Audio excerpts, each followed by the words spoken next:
Westworld. I wasn't going to do a video about Westworld until the season ended and then just do a whole recap video. Some of these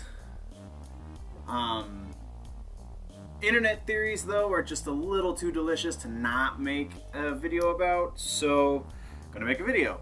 Before I get into that, the Terrence Dunnick interview has been scheduled, so look for that coming up real soon. And Star Wars, obviously, everybody's waiting for Star Wars. And that's all I really have out on the horizon, aside from, again, the conclusion video for this season of Westworld. So, just gonna kind of jump into it. There are a lot of theories. There are a lot of theories about Westworld, and I'm only gonna talk about a couple of them because some of them you kind of have to. It's a real stretch to get to. Some of them are. One of them specifically that I'm going to talk about on the video is so crazy. I feel like it has to be addressed because I feel like too many people are buying into it.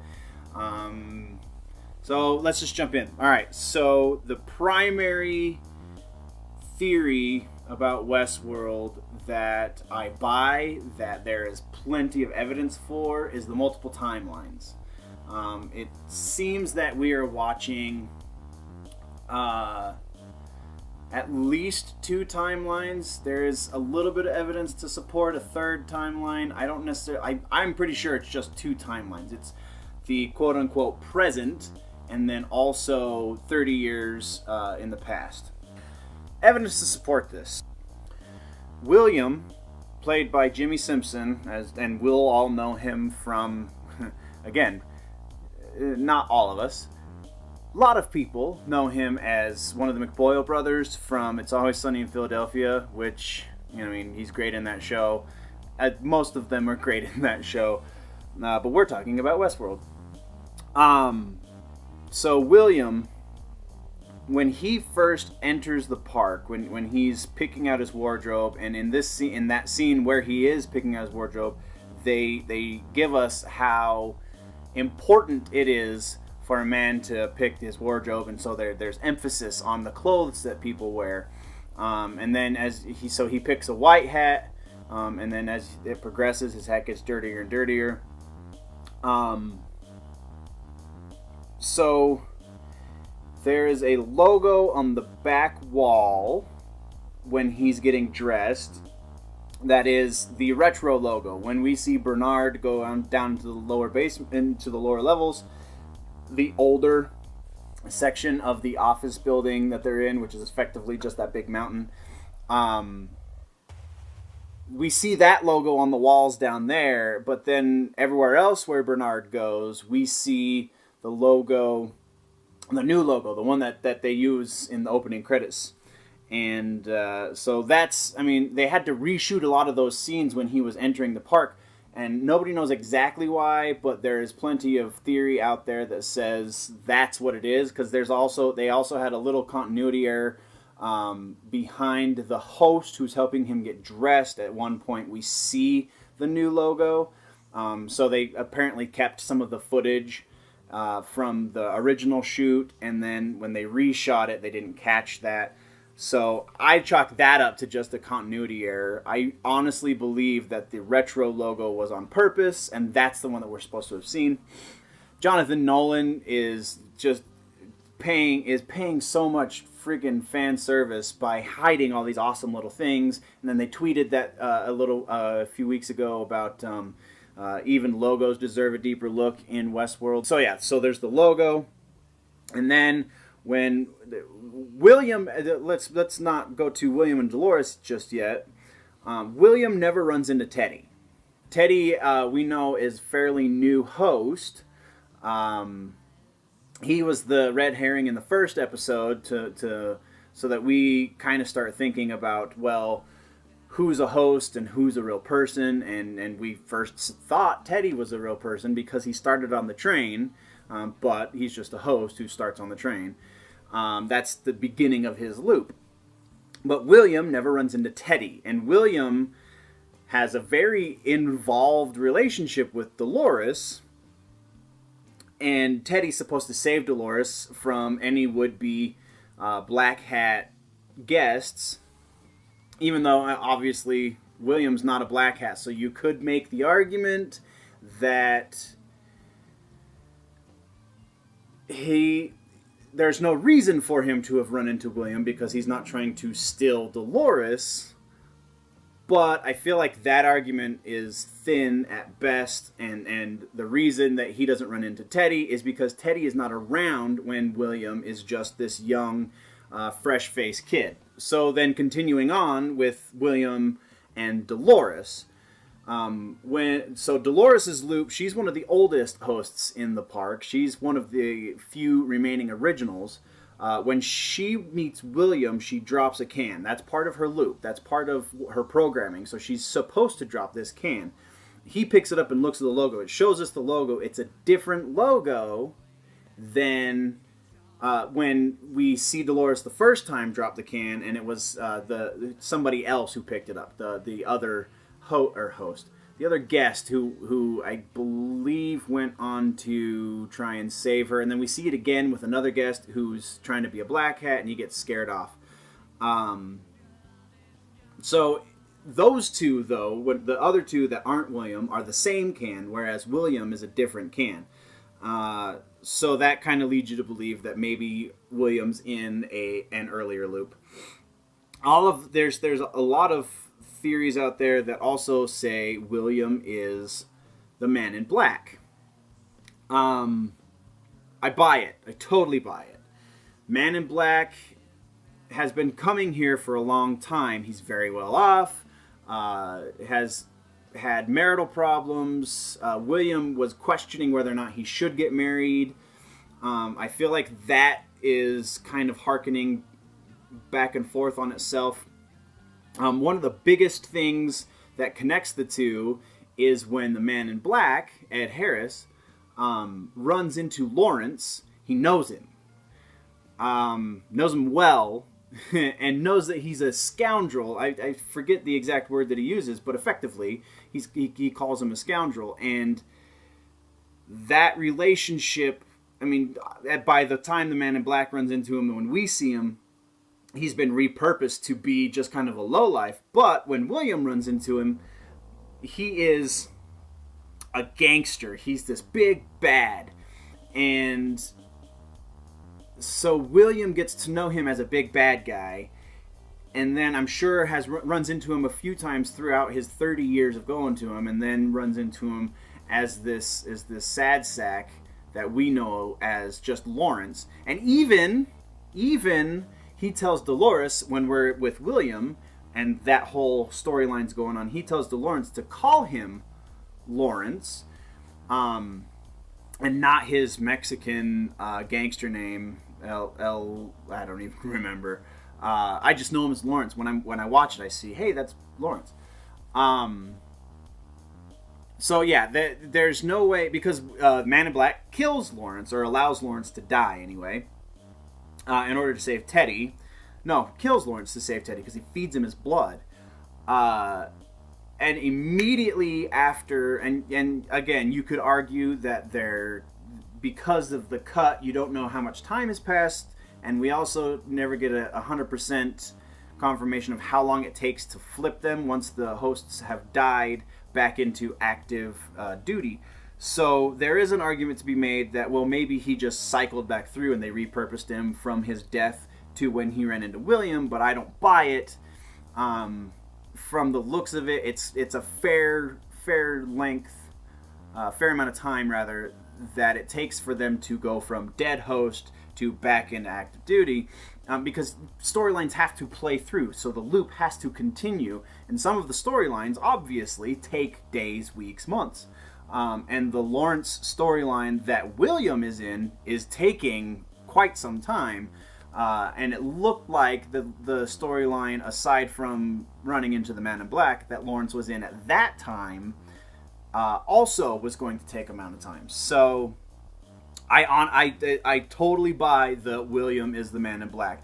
And Ed Harris also said in an interview, he mentioned something about season 7 revealing a lot about his character when in episode 7 he didn't show up on screen at all. Ed Harris himself did not show up on screen, so his character must be related to one of those that we did see in episode 7, and William totally makes sense. There is also a theory, and I don't buy this one whatsoever, that Ford, Anthony Hopkins, is himself a host, and not the case. I can't see that. I can't see that happening because he's created so much. Because this is all his creation, he and Arnold, and we'll get to Arnold in a second. So just he's too important of a person in this world to be a host.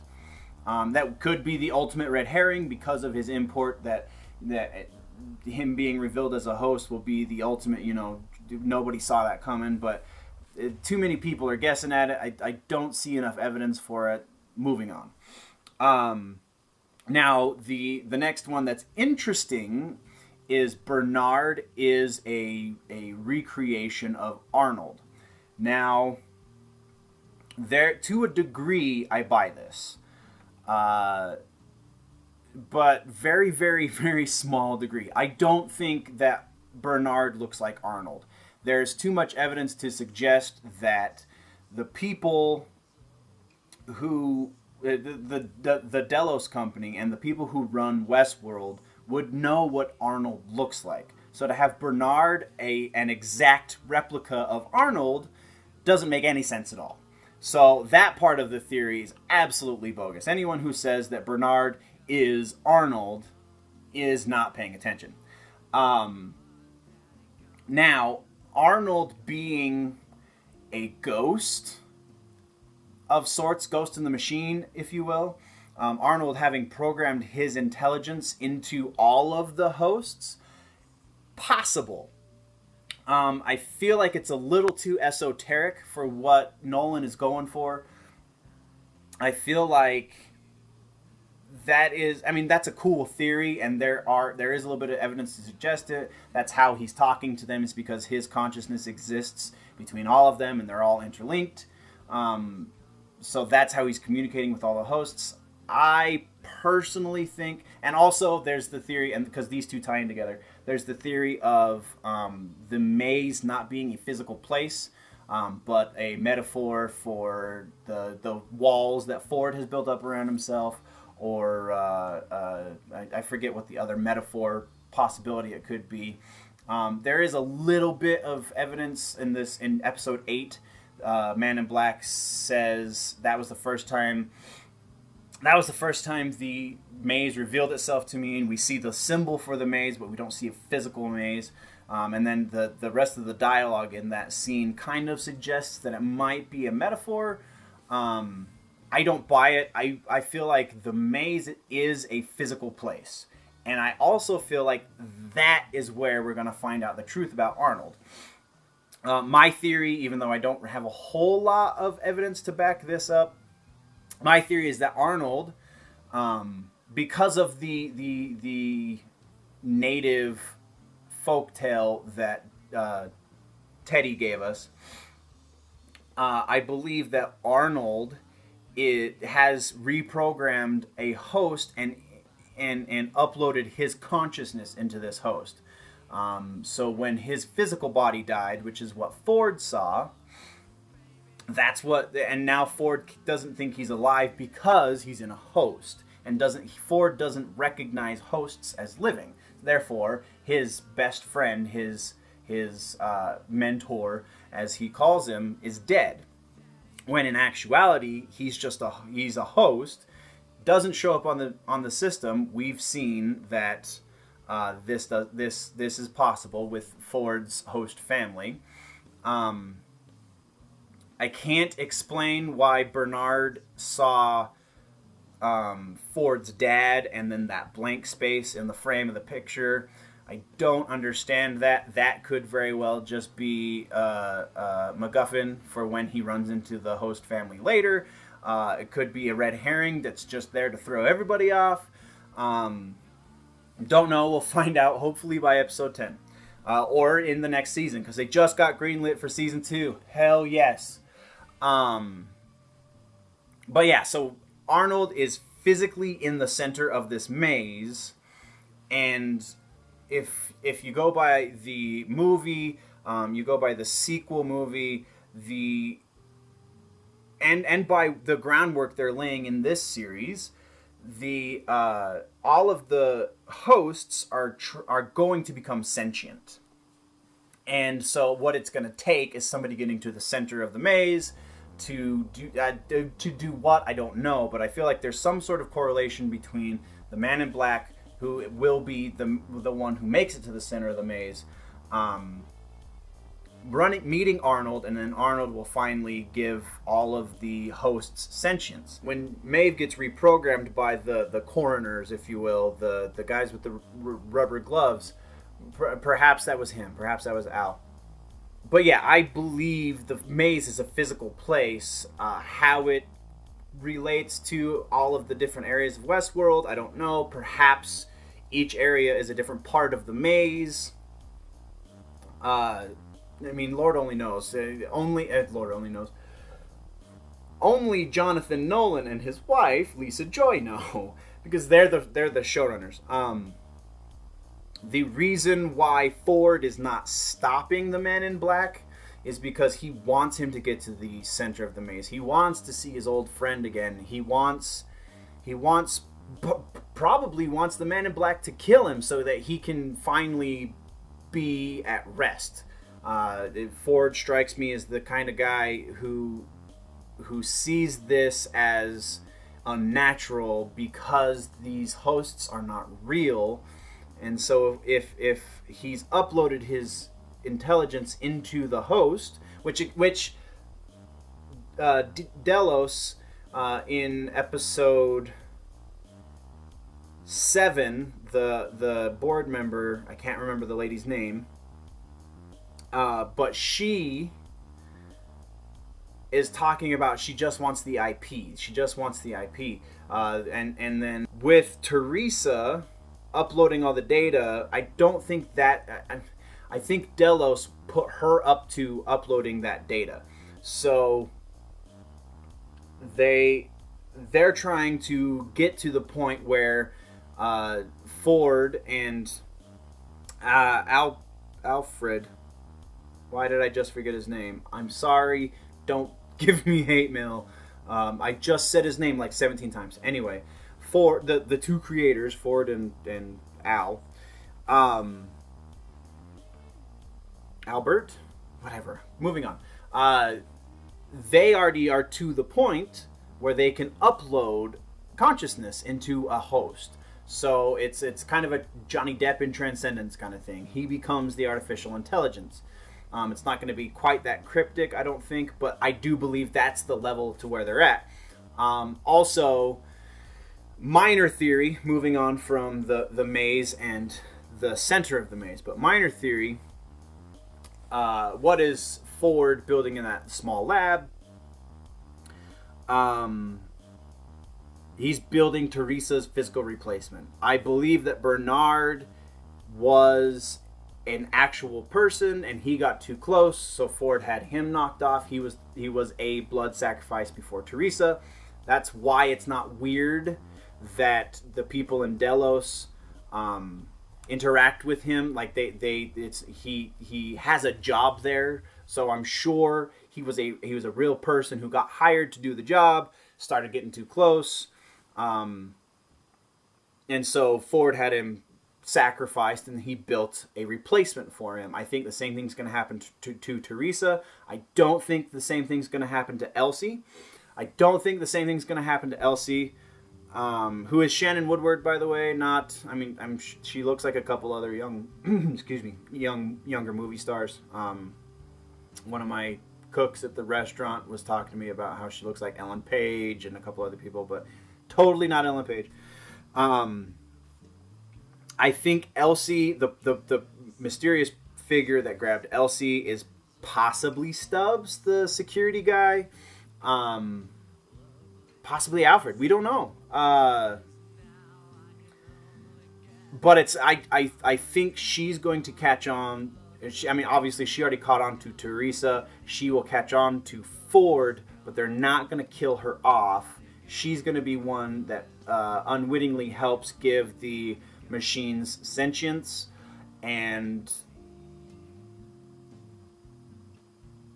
but she's not going to die. The nature of our political correct culture at this point means that since Theresa's dead, there will not be another female lead character die in such a horrible fashion. Other theories, again, I'm not going to cover all of them because not all of them are worth the words. I believe I've covered all of the theories I had. Fantastic show. I'll go into a individual episode breakdown once all 10 episodes have aired. Super stoked that they got signed up for season 2. When Lisa Joy and Jonathan Nolan initially went to HBO with their idea, they had a 5-season outline. So fingers crossed that they will actually get all 5 seasons. Fantastic show. HBO would be crazy to not pick them up again.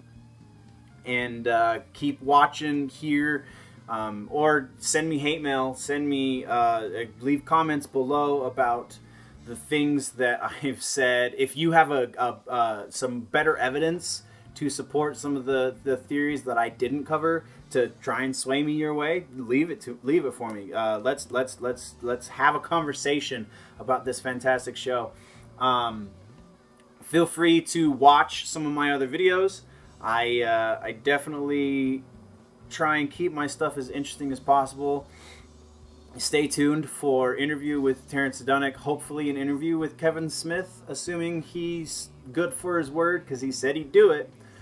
And if it's generally nerdy, it's probably right here.